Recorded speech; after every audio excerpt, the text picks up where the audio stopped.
Hello साहब जी। हाँ साहब जी, कहिए क्या हुक्म है? तुम्हारी इंफॉर्मेशन बिल्कुल सही थी बकुल। आज वो दोनों भाई मेरे पास आए थे, राम प्रसाद और दुर्गा प्रसाद सोमानी। बकुल, अमित का बाप और उसका ताऊ वो दोनों बड़े टेंशन में थे। साहब जी, जब आप बुलाएंगे तो टेंशन तो होगी ना। अरे भाई, हमने नहीं बुलाया, वो खुद सामने से चलकर आए थे। तुम तो जानते हो ना बकुल, मुझे कभी चिंता होती नहीं है, लेकिन थोड़ा सा डाउट जरूर हो गया है कि ये लड़का मुझे टाइम पे पैसे लौटा पाएगा या नहीं। हाँ। वरना वो दोनों मेरे पास आकर रियायत और मोहलत की बात तो कभी नहीं करते। एक जमाना था जब इन दोनों ने मेरे साथ काम करने से इनकार कर दिया था, और आज वो मेरे पास खुद सामने से चलकर आए, मतलब टेंशन है। मैंने तो आपसे पहले ही कह दिया था साहब जी, आपका नुकसान वो मेरा नुकसान है। बकुल, हमें नुकसान तो नहीं होगा, लेकिन हमने फैसला कर लिया है कि जब तक हमारा पैसा वापस नहीं आ जाता तुम उसी ऑफिस में बैठोगे, कम से कम हमारी डील खत्म नहीं हो जाती तब तक। हाँ, तुम्हें कोई प्रॉब्लम है? नहीं साहब जी, मुझे क्या प्रॉब्लम होगी। अब आपका हुक्म है तो मैं कल से ही ऑफिस चला जाऊंगा और आपको रिपोर्ट भी देता रहूंगा। यह हुई ना असूल की बात। हाँ।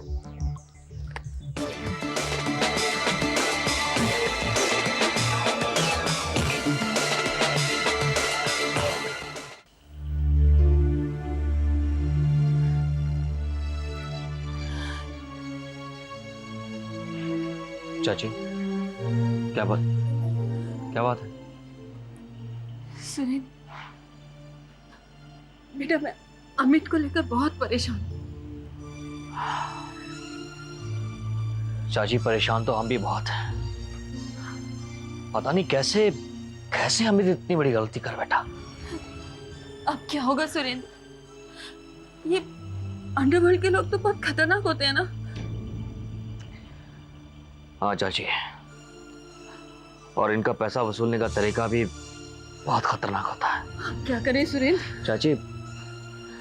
चाची, अमित बहुत बड़ी मुसीबत में फंस गया, और मैं ये भी नहीं कहता कि ये मामला इतनी आसानी से निपट जाएगा, लेकिन चाची मैं आपको विश्वास दिलवाता हूं कि चाहे कुछ भी हो जाए, हम अमित पे आंच नहीं आने देंगे। अमित भले ही हमें अपने से अलग समझता रहे, लेकिन हम सब उसके साथ हैं, चाहे हमें कुछ भी करना पड़े, हम उस पे आंच नहीं आने देंगे। अपने इस बेवकूफ भाई को संभाल दे। चाची, ये क्या कर रही हैं आप? चाची, मैंने माना कि प्रॉब्लम है, लेकिन हम सब आपके साथ हैं, अमित के साथ हैं हम। आप अपने आप को अकेला मत समझो, हम हैं ना। हाँ, हौसला रखिए, रोना नहीं चाची, नहीं रोना नहीं, हम हैं आपके साथ। आप जाइए आप, और जाके आराम कीजिए, जाइए आप।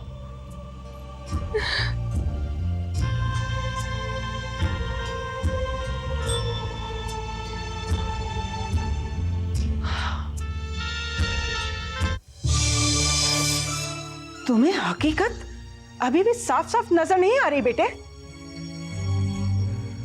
अमित का राज खुल गया है ना, वो अंडरवर्ल्ड के लोगों से मिल गया है। अब ये घराना बिजनेस वालों का घराना नहीं रहा, गुंडे बदमाशों का घराना बन गया है। किसी गलत आदमी से पैसे लेने पर कोई आदमी गलत नहीं हो जाता मामा। ये बात तो बेटा तुम्हें बहुत देर बाद समझ में आएगी, लेकिन मैंने तुमसे ज्यादा दुनिया देखी है।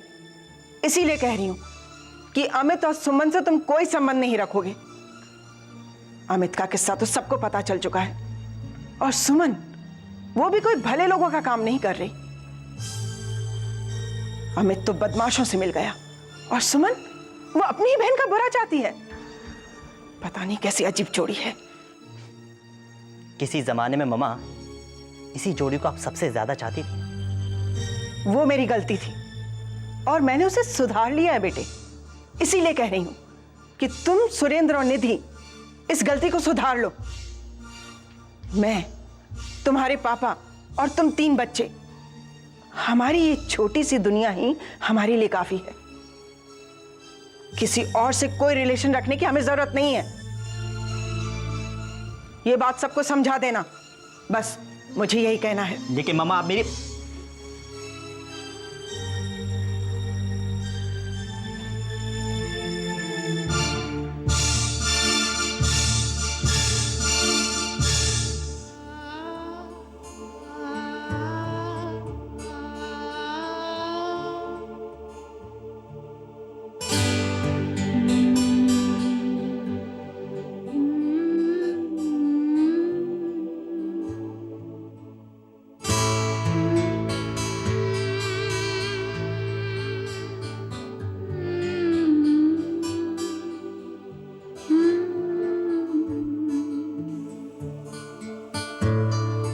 भाभी को कैसे बताऊं कि अमित भैया अंडरवर्ल्ड में उलझ गए हैं,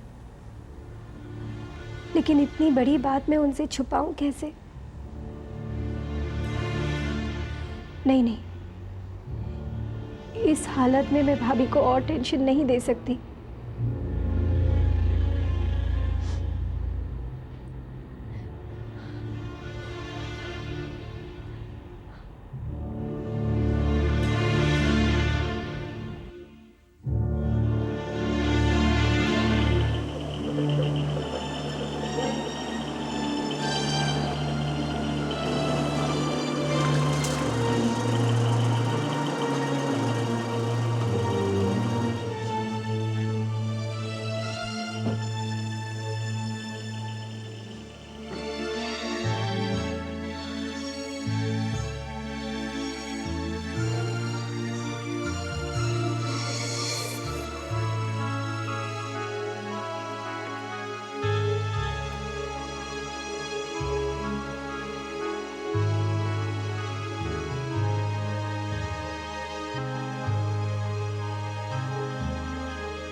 आप अब लौट रहे हैं? पता भी है कितनी चिंता हो रही थी मुझे। ये सब क्या हो रहा है? क्यों गए थे आप उस बदमाश से मिलने के लिए? राधिका, करे कोई और भरे कोई? क्या जरूरत पड़ी थी इन लोगों के झगड़े में पड़ने की? ये बाप बेटे जाने और वो बदमाश। आपको क्या पड़ी अपनी जान पर खेलने की? आपको कुछ हो जाता तो? पता नहीं क्यों बार बार आप इन लोगों के झांसे में आ जाते हैं। ये लोग अपने मामले खुद क्यों नहीं निपटाते? राधिका बंद करो अपनी औरतों वाली बकबक। और ये समस्या केवल राम और अमित की नहीं है। उन दोनों को देखकर साहब जी ने पैसा नहीं दिया था। सोमानी खानदान के नाम पर फाइनेंस मिला था उनको। और ये समस्या भी केवल राम और अमित की नहीं है, पूरे सोमानी खानदान की है, समझी तुम?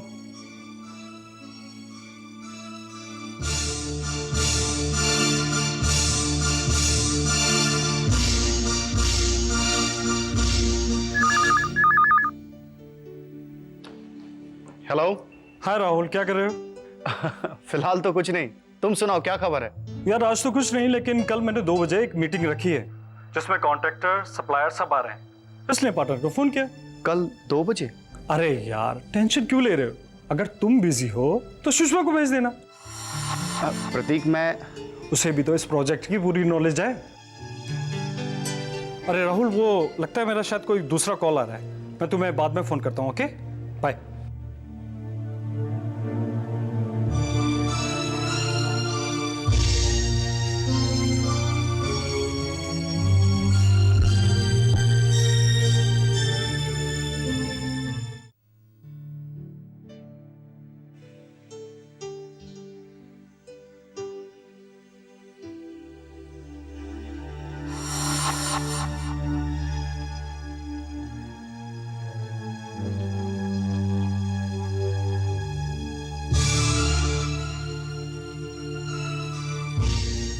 तुम क्यों आए हो यहाँ पर? रिलैक्स अमित, मैं तुम्हें समझाने आया हूं। अमित, बड़ों के साथ अपनी डील खुद करते हैं, अपने पापा या ताऊजी को नहीं भेजते। क्या क्या बक रहे हो तुम? बक नहीं रहा हूं अमित, हकीकत कह रहा हूं। अमित, यकीन नहीं हो रहा है तो साहब जी से पूछ लो। तुम्हारे पापा और ताऊजी साहब जी से मिलने गए थे। ये तुमने बहुत बड़ी गलती कर दी। पता नहीं साहब जी इसके बारे में क्या सोचेंगे। चुप चुप रहो तुम, जब देखो बकवास करते रहते हो। तुम्हें क्या लगता है मैं साहब जी से डरता हूं? हाँ? मैंने उनसे सिर्फ पैसा लिया है और इंटरेस्ट के साथ पैसा लौटाऊंगा। मैं भी बात करता हूं उनसे। अन्ना, वो अरविंद का 25 पेटी आने वाला था, आया कि नहीं? हाँ आ गया। देखा अपन क्या बोला था?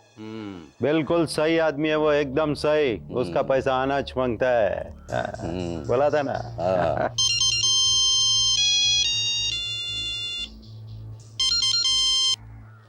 हेलो हेलो साहब जी, मैं अमित बोल रहा हूँ। बोलो अमित बाबू। साहब जी ये सब क्या हो रहा है? हाँ? मैंने आपसे कहा था कि डील आपके मेरे बीच में है। मैंने आपसे पैसा लिया और मैं आपको पैसा लौटा दूंगा। फिर आप ताऊजी और पापा से बात क्यों करने गए? ये तुम उन दोनों से जाके क्यों नहीं पूछते हो? अरे साहब जी, मैं उनसे क्या पूछूं? मैं तो उनसे बात तक नहीं करता। साहब जी ये आपने बहुत गलत किया। ए छोकरा, तेरा बकवास बहुत सुन लिया। तेरा बाप और तेरे ताऊ को मैंने नहीं बुलाया था, वो दोनों खुद चल के आए थे मेरे पास। क्या? हाँ, और उन दोनों की बात से ये जाहिर हो गया कि उनको तेरे पे कोई भरोसा नहीं है। अब जब वो लोग को तेरे पे भरोसा नहीं, तो मैं तेरे पे कैसा भरोसा करूँ? असूल का बात है, असूल का। लेकिन साहब जी लेकिन कुछ भी नहीं। हाँ, हम जो बोलता है वो सुनने का। वो बकुल तेरे साथ ऑफिस में बैठेगा और पहले की तरह धंधा भी संभालेगा। हाँ बस, ये फाइनल है, फाइनल। तेरे को टेंशन है तो मेरा जो पैसा लिया ना, वो टाइम पे वापस करने का और टाइम पे काम भी खत्म करने का। बस टाइम पे पैसा वापस करने का, ये याद रखना। नहीं तो वो असूल का बात है ना, असूल का। हाँ हाँ बस। देखिए साहब जी, मैं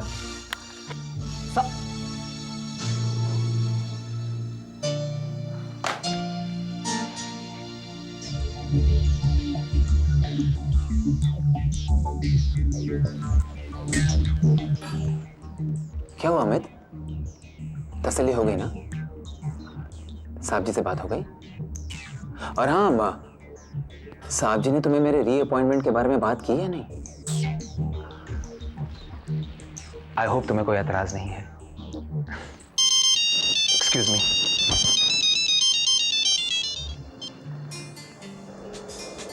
बकुल, सुजाता। Yes sweetheart. बकुल, सब ठीक हो गया ना? हाँ स्वीटहार्ट, सब कुछ ठीक हो गया है। और जो नहीं ठीक हुआ है वो बहुत जल्द ठीक हो जाएगा। देखा, तुम ऐसे ही घबरा रहे थे। मैं ना कहती थी सब ठीक हो जाएगा। बाय।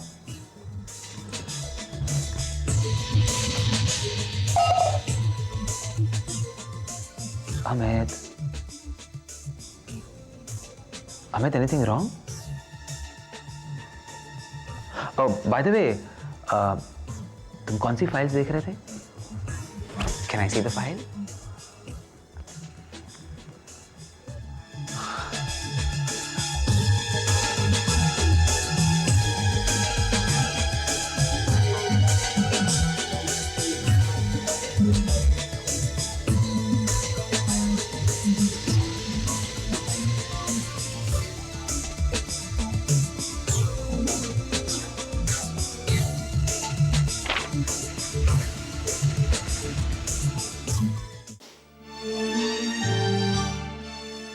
क्या जानते हो तुम साहब जी के बारे में?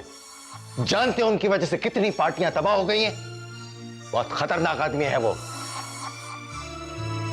झगड़े की नौबत तो तब आएगी अमित, जब पैसा वापस देने का वक्त आएगा। इन लोगों का तरीका यही होता है, बड़े प्यार से पैसा देते हैं और बाद में अपना असली रूप दिखाते हैं। अमित, तुम तो बहुत छोटे बिल्डर हो, लेकिन उनकी वजह से श्रावणी बिल्डर, अग्रवाल कंस्ट्रक्शन और पता नहीं कितने बिल्डर्स तबाह हो गए, खत्म हो गए। तुम्हारी क्या हस्ती है? अरे बेवकूफ लड़के, इस बात का संबंध तो इस घर की दीवारों तक से हो गया है। अमित, अमित बेटे, तुम्हें इस बात का एहसास नहीं है कि तुम कैसे गलत लोगों के बीच में फंस गए हो, लेकिन मुझे यह एहसास है। मैंने अपनी सारी जिंदगी में इस तरह के लोगों के बहुत से पैतरे देखे हैं। अरे इस तरह के लोगों से पैसा लेना अपनी बर्बादी को न्योता देना है। तुम समझते क्यों नहीं हो ये बात?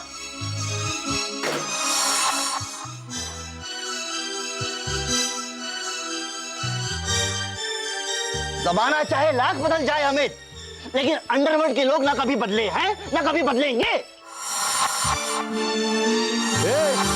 लेकिन कुछ भी नहीं। अपन जो बोलो ना वो खाली सुनने का, बस सुनने का। तेरे को टेंशन है तो मेरा जो पैसा लिया ना वो टाइम पे वापस करने का और टाइम पे काम भी खत्म करने का, बस टाइम पे पैसा वापस करने का। जमाना चाहे लाख बदल जाए अमित, लेकिन अंडरवर्ल्ड के लोग ना कभी बदले हैं ना कभी बदलेंगे। तो मेरा जो पैसा लिया ना वो टाइम पे वापस करने का और टाइम पे काम भी खत्म करने का। जानते हो उनकी वजह से कितनी पार्टियां तबाह हो गई हैं? तुम्हें इस बात का एहसास नहीं है कि तुम कैसे गलत लोगों के बीच में फंस गए हो, लेकिन मुझे ये एहसास है। तो मेरा जो पैसा लिया ना वो टाइम पे वापस करने का और टाइम पे काम भी खत्म करने का, बस। वो अकेले तबाह नहीं हुए थे, पूरा खानदान उनका तबाह हो गया था, मकान दुकान सब। भाभी, भाभी क्या हुआ? क्या हुआ भाभी?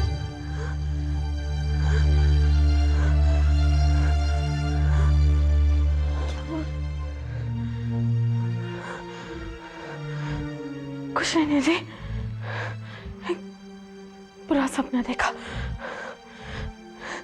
ऐसे लग रहा था जैसे कुछ बुरा होने वाला है। अरे भाभी, अब कुछ बुरा नहीं होगा। जो भी बुरा होना था वो हो चुका। क्या मतलब? कुछ नहीं, अब पानी पी लीजिए।